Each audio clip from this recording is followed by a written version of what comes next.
Hoje recebendo o deputado federal Jefferson Campos conosco. Deputado Jefferson, sempre um prazer tê-lo conosco. O senhor que nos traz sempre bastante informação, novidades a respeito da Câmara dos Deputados, que continua fervendo, eu diria, apesar da reforma da Previdência que passou. O senhor é deputado do PL, o senhor votou contra a reforma. Então, antes de mais nada, meu boa noite, meu muito obrigado pelo senhor estar conosco. Por que é que o senhor votou contra a reforma? Muito boa noite, Paulinho, muito boa noite ao Adriano Castor, a toda a equipe técnica da Band, a todos que compõem esta emissora de excelência. Assim na bucha, direto, porque eu votou contra? Vamos trocar uma ideia. Vamos trocar ideia. Você sabe que o pessoal do setor de serviço, hoje tive uma reunião com o pessoal do setor de serviço e está todo mundo apavorado, né? Todo mundo apavorado porque nós teremos aí, dentro dessa reforma, né, o deputado tem mais condição até de explicar e falar, nós vamos ter aí a troca de 5 impostos por outros 2 impostos. Só que o serviço não paga IPI, serviço não paga ICMS. Então, para o serviço, o que é o serviço? É o escritório de advocacia, é o escritório de engenharia, é o dentista, é o contador, enfim. São as atividades prestadoras de serviço. Estou falando aqui das profissões regulamentadas, mas que se estenda também a outras atividades que não são regulamentadas dentro do setor de serviço. E a expectativa, e a alíquota não foi definida ainda, que é do CBS, né? Que é o Imposto sobre Bens e Serviços, Contribuição sobre Bens e Serviços, ainda não tem uma definição, mas nós estamos escutando 20%, 25%, 28%. Então você imagina, você que faz parte dessa atividade, você terá, a princípio, um aumento da carga tributária. E é um aumento considerável, não é uma diminuição de carga não. Mas enfim, o deputado votou contra e deve ter lá os seus motivos para isso. A Folha de São Paulo hoje destaca na sua manchete principal: o IVA do Brasil pode ir a 28% e ser o maior do mundo, segundo pesquisa do IPEA, que é um instituto muito sério que faz essa análise. Eu quero dizer a todos os ouvintes que nós sempre defendemos uma reforma tributária. Sim. Eu não sou contra a reforma tributária. Eu fui contra esta reforma tributária. Isso foi algo que já poderia ter sido aprovado em mandatos anteriores. Eu estou no 6º mandato como se discute há 28, 30 anos. Exatamente. Desde que lá cheguei, a reforma política e a reforma tributária são as mães de todas as reformas. E que, infelizmente, por interesses que não são poucos, não conseguiu se realizar. O governo anterior tinha tudo para realizar. Tinha o apoio das bancadas, tinha a necessidade. Veio a pandemia, atrasou muito essa discussão. E hoje, essas semanas anteriores, chegamos a esta reforma. Vou dizer aqui como isso foi gestado. Primeiro, uma comissão que discutiu essa reforma, viajou a alguns países, viu alguns modelos que tentaram aplicar aqui no Brasil. Depois o relator, Aguinaldo Ribeiro, lá de Piauí, se não me engano, terra do Jaime, do nosso querido Jaime, né, nosso amigo, e ele então veio com o relatório. No dia da discussão, fomos convocados para estar lá extraordinariamente e nós discutimos foram 53 oradores durante todo o dia até às 18 horas. Aí então se encerra a discussão e o relator vem e apresenta um novo relatório. E aí então cada líder teria 1 minuto para falar sobre aquele novo relatório. Paulinho, Castor, humanamente impossível. São 142 páginas de uma reforma importantíssima, que agrega alguns impostos, no que eu sou favorável, a uma sopinha de letras de impostos aí, que ninguém entende nada e vai se sobrepondo. Eu sou favorável a isso, mas não desta forma. Manchetes como essa, a própria OAB, da qual eu faço parte, está agora mobilizando o Senado, porque a OAB entende que a taxação dos seus serviços vai elevar em muito custo do trabalho, né? Então nós não podemos votar uma matéria tão importante para o país, assodadamente. Uma matéria que, é verdade, só vai ser implantada efetivamente daqui 2 anos. Então nós teríamos tempo ainda, nesse 2º semestre, para votar, para implantar isso. Ao custo de 7 bilhões de emendas parlamentares liberadas às vésperas, ao custo de 3 ou 4 ministérios que foram entregues pelo governo Lula e agora já estão sendo feitas as trocas. O governo Lula barganhou essa reforma. Não tenha dúvida nenhuma. Por quê? A base do governo Lula hoje, que ele tem no Congresso, são de 130 a 134 deputados só. Para se compor uma maioria tão ampla como esta, né, precisou-se de muitos oferecimentos, né? É lógico que as emendas são legais, as emendas fazem parte do trabalho, a gente destina emendas e recursos, mas fica assim muito, sabe, fica muito exposto muito quando evidente. o deputado, na véspera, são bilhões de emendas sendo liberadas. Eu não concordei com isso e por isso o meu voto contrário. E também, é claro, teve, né, a participação aqui do nosso governador, que foi lá, conversamos isso também sobre surpresa, isso. Deputado. Foi uma surpresa porque ele foi um divisor de águas ali na reunião. Né? Todos os opositores que usaram a palavra se referiram a ele. Olha, mas até o governador de São Paulo está favorável. Isso do Haddad a Janones, né, que são opositores ferrenhos ao grupo ao qual nós pertencemos. E quando eu estava na reunião, que havia sido convocado, quando ele tentou colocar o seu ponto de vista da aprovação da reforma, ele foi muito criticado, né, pelo momento, pela forma como estávamos ali discutindo esta questão. Nós não temos convicção do que vai acontecer depois de aplicada essa reforma. Agora, o Senado está tentando corrigir algumas distorções, que eu acho difícil, isso porque é possível? Volta para a Câmara, caso eles corrijam, então, para ser aprovado, e eles querem aprovar rapidamente, tem que ser esse ano, para que coloque-se em prática um pouco ano que vem, e efetivamente 2 anos depois. É uma pena, né? Eu dei aqui a minha satisfação, entendi o sentimento daqueles que me elegeram. Eu já falei aqui, inclusive, em outra oportunidade, que a democracia é formada de diversas opiniões, né? Alguém diz, mas você representa o povo. Eu represento a parcela do povo que me elegeu. Eu não represento alguns, por exemplo, que são favoráveis ao aborto. Eu não faço parte desse grupo. Ou liberação, descriminalização das drogas.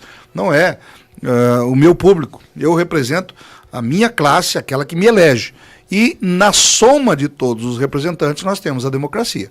E às vezes perdemos, às vezes ganhamos, e temos que entender isso. Nesta questão da reforma tributária, eu mesmo sendo favorável a uma reforma, não sou favorável a esta reforma. E repito, foi votada assim assodadamente, sem a discussão aprofundada, porque o novo relatório foi apresentado e não tínhamos mais condição de discutir, por isso votei contra a reforma tributária. Olha, eu estava lendo o texto da reforma tributária, deputado, e ali é longo, né? A gente se depara com várias situações e muitas indefinidas, porque ainda cabe uma série de lei complementar, enfim.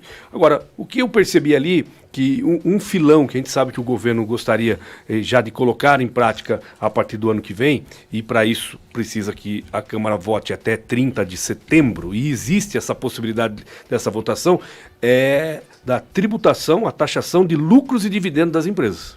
Exatamente. Ser empresário no Brasil hoje já é um grande desafio. Todo o arcabouço de leis que parece que penalizam a atividade empresarial, quando deveria ser o contrário.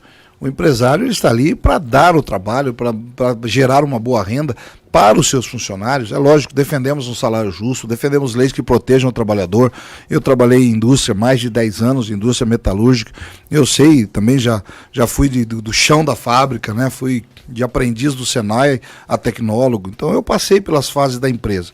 Agora se quer cada vez mais penalizar os nossos empresários. Já não bastasse as concorrências.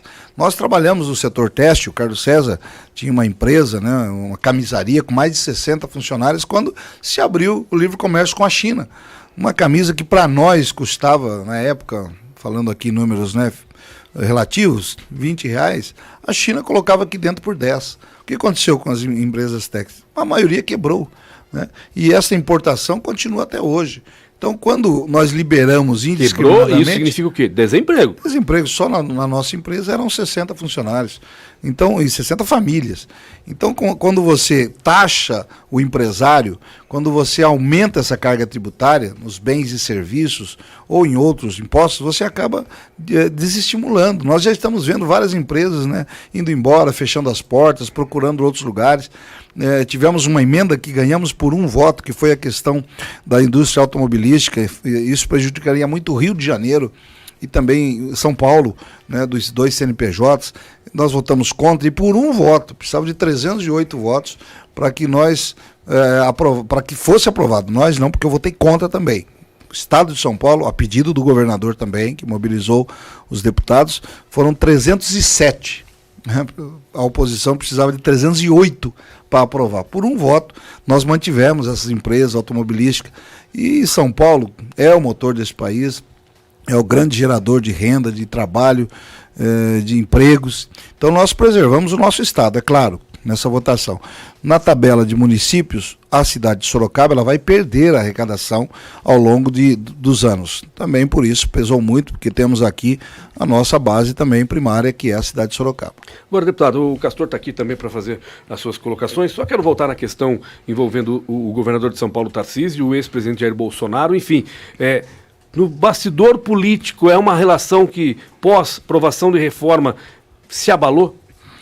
O governador Tarcísio, que é também funcionário da Câmara, né, dos Deputados, é uma mente brilhante, é uma pessoa efetiva. Ele tem hoje um crédito muito grande no nosso estado. Ele iniciou o seu mandato com uma situação de calamidade, que foram as chuvas no litoral, onde ele acampou lá no litoral, em São Sebastião, né, resolvendo até que fossem resgatadas todas as vítimas, ou infelizmente até os corpos que perdemos naquela lá. E ele demonstrou muita dignidade, fidelidade, aquilo lhe trouxe um crédito muito grande. Tem feito um bom trabalho administrativo no estado de São Paulo, inegavelmente, né, tem sido firme nas suas posições, é uma pessoa simples, de fácil trato. Aquilo que nós vemos é realmente o que ele é. Nós tivemos com ele a semana anterior à reforma, ele convocou a gente domingo, 9 horas da noite, para discutir a reforma lá no Palácio, a gente estava junto lá. Talvez a forma como foi colocada, né? Ele deu gravaram um vídeo dizendo que o Partido Republicano estava fechando questão em relação à reforma. Ele estava lá, como é do Partido Republicano, né? Foi chamado ali nesse vídeo, foi exposto a explicar por quê. E é difícil num vídeo você explicar tudo isso. E havia um sentimento de que a reforma deveria ser melhor debatida, né? Ele fez uma escolha, eu não o critico, ele é uma pessoa capacitada para tal. Embora eu discorde da posição dele. Mas a escolha dele foi surpreendente. É claro que em relação aos bolsonaristas, ou os de direita, os que defendiam uma discussão maior, isso causou um certo desconforto, né, naquele momento que ele tentou explicar. E é difícil você explicar uma reforma de 142 páginas para um grupo de deputados do Brasil todo, inclusive os estaduais estavam lá, Carlos César estava comigo também, que era um encontro para outra finalidade. Era para conversarmos sobre a inelegibilidade do Bolsonaro. E calhou dele estar ali naquele momento e tentar explicar a reforma. Outros deputados muito, né, de uma forma muito veemente, e isso acabou gerando esse mal-estar político. Penso eu, o próprio Bolsonaro deu uma palavra no momento lá, falou, olha, vamos respeitar, é uma posição, é um governador, ele está olhando para o seu estado, embora a gente discorde. Então, eu respeito muito a posição dele, mas, sem dúvida alguma, gerou, né, um certo clima, um mal-estar entre aqueles que esperavam um debate maior da reforma, e ele já foi e se colocou favorável. Tá certo, 18 horas e 22 minutos, conosco o deputado federal Jefferson Campos, deputado do PL Adriano Castor. Deputado, primeiramente obrigado pela presença aqui no Jornal da Band. Uma coisa que eu e o Paulo Roberto temos muito falado, e isso já dizendo aqui no âmbito da Câmara dos da Câmara de Vereadores, mas a gente coloca também na Câmara Federal, é que alguns projetos que vão para lá precisam ser melhores discutidos. E o senhor já afirmou isso em 2, 3 respostas. Eu vou perguntar, claro, o senhor não precisa dizer nome, nada, mas tem deputado que entendeu a reforma e votou favorável, ou o deputado não estava entendendo absolutamente nada? Porque assim, é muito fácil para nós, meros mortais, lermos a lei e ter uma interpretação dela. Eu faço isso com a Câmara aqui dos Vereadores e faço também na Câmara Federal, e posso falar, eu não entendi a reforma, eu não entendi. Tem deputado que votou, que chega nas conversações que vocês têm, que nem estava entendendo a reforma e estava votando? Olha, o próprio relator Agnaldo Ribeiro, que é nosso amigo também, ele dizia que até ele estava confuso porque foram tantos os pedidos de mudança no texto da reforma, e ele trabalhou muito. Ele dizia que sonhava toda noite com a reforma tributária. O telefone dele não parava. Imagine algo que mexe com a vida de todo brasileiro, seja empresário, seja funcionário, seja aposentado. Afinal de contas, quando nós pagamos tributos, nós esperamos que esses tributos nos voltem numa forma de serviços públicos. Eu quero uma saúde de qualidade, eu quero uma segurança, eu quero a escola para os meus filhos. E hoje nós, além dos tributos que pagamos, ainda temos que pagar a segurança, temos que pagar o plano de saúde, temos que pagar uma aposentadoria complementar, temos que pagar uma escola melhor para os filhos. Então todos nós queríamos exatamente isto. E nos parece que isso não foi conquistado através dessa reforma. Então, pouquíssimos deputados entendem a reforma na sua plenitude. É claro que há pontos, a gente estuda pontos isolados, e a gente vê que alguns pontos são muito nevrálgicos, como este IVA, esse valor agregado, que pode ser o maior do mundo. Como bem citou aqui o Paulinho, nesse setor de serviços, profissionais liberais, contadores, advogados e outras classes que podem sim ser sobretaxadas. Então isto é de difícil entendimento. Eu conversei alguns dias antes com o ex-deputado Marco Sintra, um deputado brilhante, né? A base dele, ele se elegeu, quando foi deputado, com o discurso do imposto único de 1%. Ele defendia e provava, ele é um brilhante economista, que em cobrando 1% de toda qualquer atividade, bens, serviços e produtos, você arrecadaria mais do que a arrecadação. Né? Você diminuiria a sua arrecadação. Exatamente. Né? Então, agora eu encontrei com ele na Câmara, ele estava lá, eu sentei, deputado, me explica aqui, você ainda defende 1%? Ele falou, não, eu defendo 1,5%. Com 1,5%, você terá uma arrecadação maior. É uma tese muito interessante. Claro que ele também esteve no Ministério da Fazenda, no governo anterior, ele também teve a oportunidade de apresentar a sua visão desta questão, mas é muito interessante isso. Nós aumentamos os impostos e aumenta a sonegação, aumenta a evasão. Então, talvez essa acomodação ela fosse melhor, porque o recurso, ele gira, o dinheiro ele gira dentro da sociedade. Né? Quando alguém paga um funcionário, ele vai no mercado, o mercado vai comprar do produtor, o produtor vai comprar os implementos que ele precisa, e esse dinheiro gira e volta. Ele está dentro dessa nossa sociedade. E nós temos que fazer com que isso seja transparente e que tenha esse recolhimento para um governo que deveria dar-nos aquilo que é o dever público, que são, como acabei de dizer, educação, segurança, saúde e o transporte e outros itens mais. Bom, essa é uma questão que deveria ter sido melhor debatida, isso já foi explicado, isso já foi falado. Depois houve aquele comentário que o presidente da Câmara dos Deputados, o Arthur Lira, quis apressar, porque ele tinha um compromisso particular, ele foi para Bahamas, todo mundo comentou essa questão, inclusive... anteciparam o recesso, antecipou o recesso. Deixaram, na verdade não antecipou o recesso, deixaram com que os deputados trabalhassem de maneira online, né?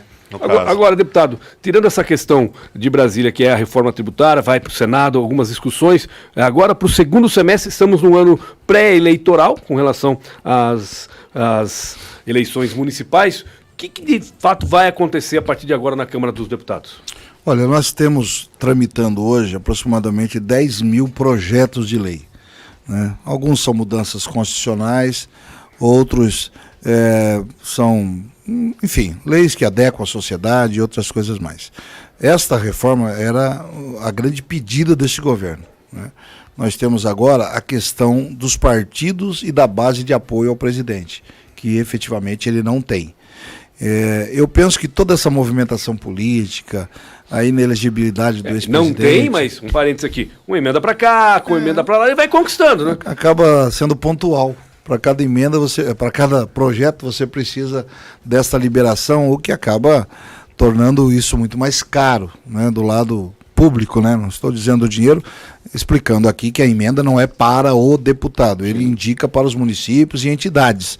Eu não sou contra, tá? Aqui mesmo nós indicamos para muitas entidades, recursos, área da saúde, GEPAS, CIBOI, Santa Casa, conjunto hospitalar, a própria prefeitura, nós também indicamos recursos, não só para Sorocaba, mas para toda a região. Então, basicamente, agora, nós tínhamos esse projeto, né? Nós demos uma esvaziada, penso que ainda vai ter esse tempo, e agora ainda temos algumas questões, né? Por exemplo, alguns projetos de anistia para Bolsonaro, alguns projetos, né, da sua inelegibilidade, que dificilmente prospera, mas está lá colocado. depende do presidente. Agora, houve um pedido de impeachment para o ministro Barroso, né, pelas declarações que ele fez num congresso da UNE. Então, tudo isso vai travando muito o Congresso, porque enquanto você fica discutindo essa questão política partidária, pessoal, você acaba faltando aí com outro lado que precisamos, que é a nossa economia. Nós estamos reagindo a algumas ações do governo. À medida do passar do tempo, eles vão apresentando esses projetos e colocando. Nós temos os nossos projetos que nós trabalhamos sempre, né? Família, liberdade de expressão, nós temos os nossos projetos pela vida, contra projetos que querem liberar aborto e outras coisas mais, que é a nossa base primária, e trabalhamos muito nesse sentido também. E outros que virão e a gente vai acabar discutindo também, e estaremos aqui para responder também sobre isso. E aqui na cidade, deputado? Nós estivemos hoje, inclusive, com o prefeito Manga, né, conversando, falando sobre a cidade, a necessidade de recursos também. Vai ser agora inaugurado o gramado novo do nosso estádio, do SIC, que é uma emenda de minha autoria, né, de R$750 mil. Queremos Ronaldinho agora, Gaúcho. Ronaldinho, e hoje já fui convidado pelo vice-prefeito para jogar ao lado do Ronaldinho. Olha o privilégio que o Ronaldinho vai ter de jogar do meu lado. Eu que já, por muitos anos, fui companheiro do Romário lá na Câmara, né? A gente tinha um time lá e, na verdade, a gente só brincava, né? Quem jogava era ele. Então, temos esse viés, o prefeito nos falou sobre saúde. A Romário está internado. Saúde a ele, que Deus o abençoe, estamos orando por ele.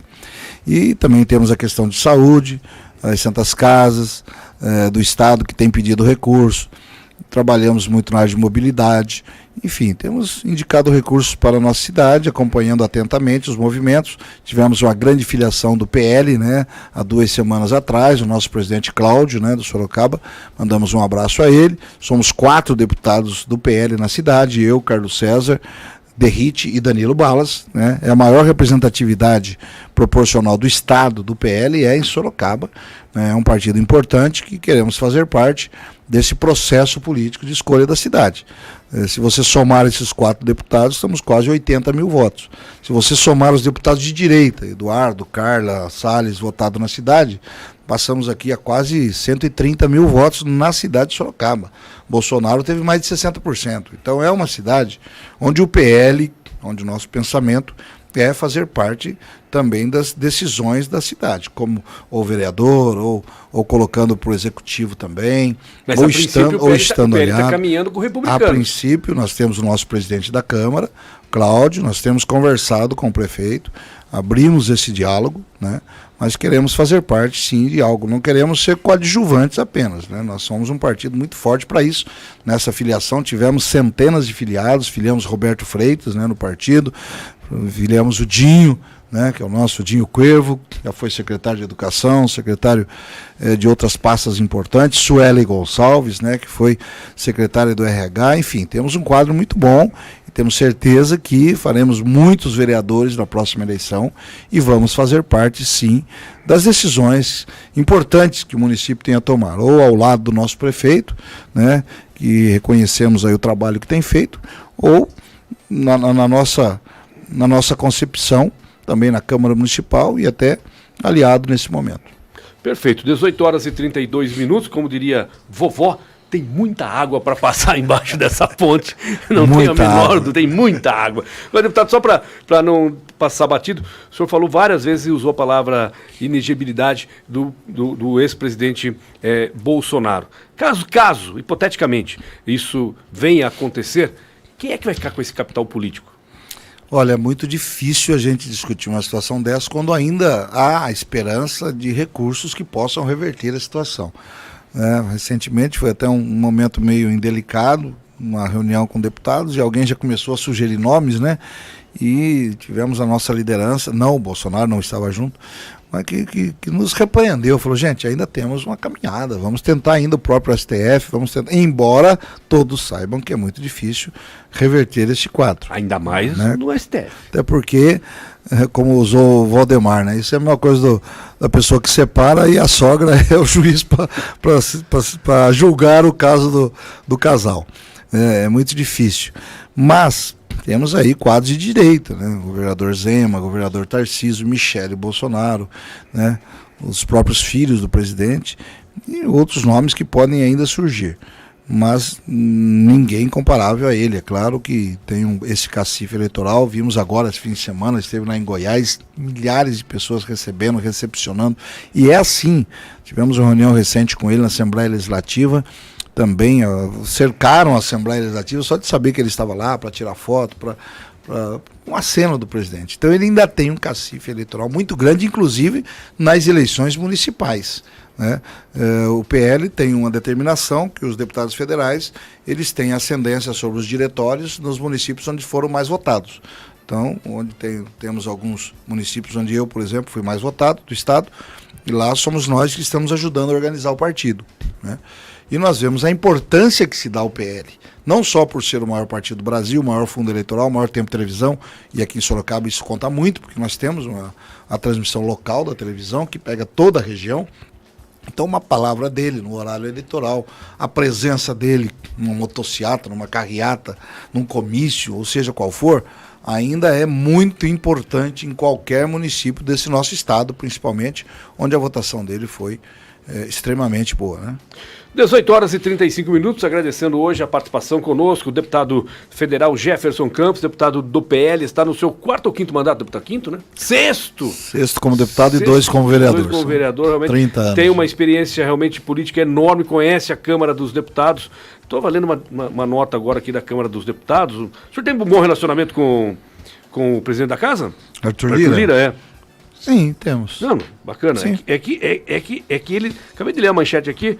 É que a o acusa de estupro e agressão. Meu Deus. Tá ficando complicada a situação do Arthur Lira também, hein? Agora, nosso relacionamento é político, né? Sim, claro. É claro que os erros se cometidos, se investigados, Mas né? você acha que isso pode afetá-lo? Qualquer investigação e qualquer fato que fuja da legalidade, é claro, porque que prejudica hoje, para qualquer nós parlamentar. aqui que acompanhamos de longe, o senhor está lá dentro, a gente acompanha de longe a Câmara dos Deputados, parece que todo mundo meio que pede benção para ele, né? Não é que pede benção. Já no governo anterior, ele era a pessoa que tinha um controle sobre as votações, e no primeiro biênio era Rodrigo Maia, que era declaradamente contra o presidente Bolsonaro. Sim. Depois que Lira assumiu, ele pacificou a casa, né? E ele é uma pessoa de bom trato, né, de boa conversa, já está lá 3 ou 4 mandatos com a gente. Fui deputado com o pai dele, né, Benedito Lira, que foi senador também, uma família muito tradicional. Então ele pacificou de certa forma. Como ele trata todo mundo com muita educação, com muita gentileza, ele acabou ganhando essa liderança. É o presidente da casa, é ele que nos autoriza, toda e qualquer ação parlamentar vem dele, a pauta vem dele e tudo mais. A Câmara já vinha de uma situação de Eduardo Cunha, já vinha de outros parlamentares que presidiram e muito conflito. Ele pacificou, então ele está presente. É claro que essas acusações, elas desgastam a todos, né? Tem que ficar respondendo. Por exemplo, que acabamos de chegar, você falou que ele apressou a votação para ir no show do Wesley Safadão. Não é verdade. Foi para Bahamas. Bahamas. Não é verdade. Terminamos a votação e tudo mais, né? Mas é a verdade que vai ficar. É a versão. Às vezes a versão é mais forte que a verdade, infelizmente, né? Mas ele é um de bom trato. Ele vai ser acusado, ele vai responder. Espero que não seja verdadeiro. Se for verdadeiro, ele vai pagar com as consequências penais, legais, né? E vamos tocar a vida. E cada um ali tem procurado, tem que cuidar e defender a sua moral, a sua conduta. Afinal de contas, é para isso que fomos eleitos também, para legislar sobre todas essas questões. Deputado, obrigado. Muito obrigado pela sua participação conosco. Já estou super atrasado aqui, são 18 horas e 38 minutos.